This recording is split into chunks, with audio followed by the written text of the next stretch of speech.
choose our socks for success in all endeavors. Fortunes rises from the heel, and good luck for life. Good morning. Today is Sunday, November 24th, 2024. Today in history, 31 years ago today, Chinese fluid dynamicist and theoretical physicist Zhou Peiwen passed away. His academic achievements primarily focused on two key areas of basic physics theory, notably Einstein's general theory of relativity. He is regarded as one of the founders of modern Chinese mechanics and theoretical physics. Welcome to today's Qingchao Morning News. Let's start with political updates.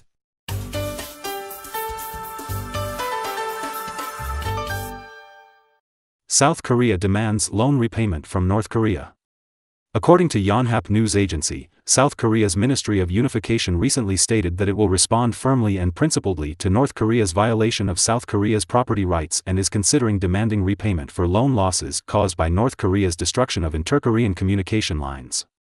The Gyeongui and Donghae Railway and Highway lines are the most representative inter-Korean cooperation projects, connecting key regions between North and South Korea.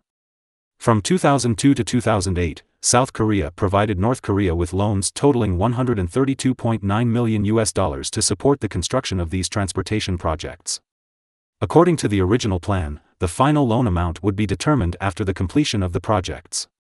However, the projects remain unfinished, and the final loan amount has not been finalized.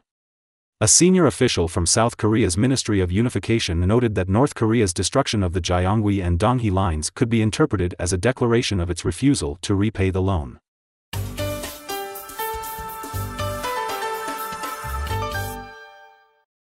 Putin ally, Russia to deploy new weapons. According to Reuters, recently, Vyacheslav Volodin, a senior Russian lawmaker and ally of President Putin, warned that Russia may deploy new weapon systems in Ukraine if Kyiv uses long-range missiles to attack Russia with U.S. support. While Volodin did not provide specific details about the new weapon system, he noted that Ukraine is already using long-range missiles to target Russia. He emphasized that if the use of these weapons is expanded, it would completely destroy Russian-U.S. relations. U.S. envoy in Lebanon for ceasefire talks. Agence France-Presse reported that on November 19, U.S. Special Envoy Hochstein arrived in Beirut, Lebanon, for talks on the ceasefire agreement. Before this, a proposal drafted by Washington was approved by both the Lebanese government and Hezbollah. Khalil, an assistant to the Lebanese speaker, stated that both the Lebanese government and Hezbollah had agreed to the U.S. ceasefire proposal in writing and made some comments on its content. He did not elaborate on Lebanon's comments but mentioned that the discussions had taken place in a positive atmosphere and were in line with United Nations Security Council Resolution 1701. However, some details still need to be finalized.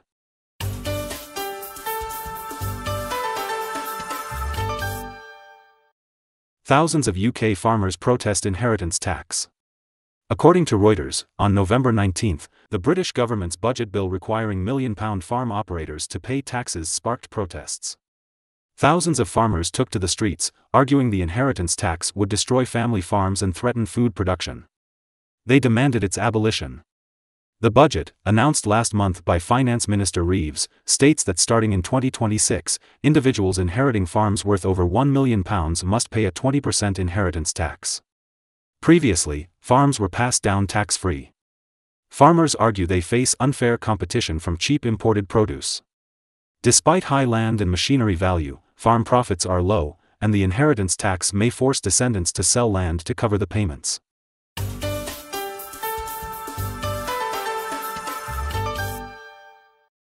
Two Baltic undersea cables severed. According to Lianhe Zaobao, two undersea optical fiber communication cables in the Baltic Sea were recently cut. One cable, owned by Finland's state-owned network security and telecommunications company, connects Helsinki to the German port of Rostock, spanning 1,200 kilometers. The other belongs to Swedish service provider R-Lion, which handles the company's internet traffic. Investigations are underway.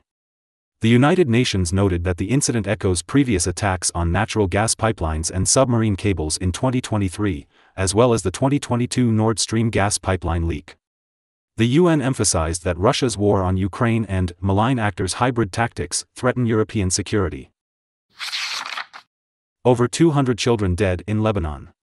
According to Agence France-Presse, UNICEF spokesperson Elder reported on November 19 that over 200 children have died in Lebanon in the past 2 months, with another 1,100 injured. He highlighted that death has become a daily reality for children in Lebanon, where, on average, 3 children are killed every day, with many more injured and traumatized. The situation in Lebanon mirrors that of Gaza, with over 43,000 people, primarily children, killed in the 13-month conflict between Israel and Hamas. UNICEF is providing psychosocial support to children in the conflict zones, along with medical supplies, meals, and sleep kits to hundreds of thousands of children fleeing the fighting.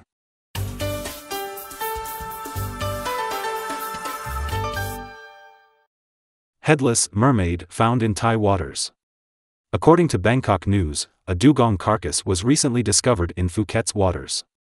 The local Coastal Resources Research Center reported that the headless adult male dugong had been dead for 4 to 5 days, with visible knife marks on its neck, suggesting it was hunted. Local villagers believe dugongs are illegally hunted due to superstitions that their fangs and tears ward off evil spirits and are used to make amulets, though this lacks scientific basis. The dugong, a large herbivorous marine mammal from the Dugongidae family in the order Sirenia, is the only surviving species of its family. It is found primarily in shallow coastal waters of the Indian Ocean and Western Pacific. Dugongs have spindle-shaped bodies, degenerated forelimbs that form paddle-like fins, and round tail fins. They are often mistaken for the mythical mermaids. According to Chihuo Daily, lithium carbonate prices have recently rebounded, with futures prices surpassing the 80,000 yuan per ton mark. That's all for today's Qingchao Morning News. Thanks for watching. Join us at the same time tomorrow.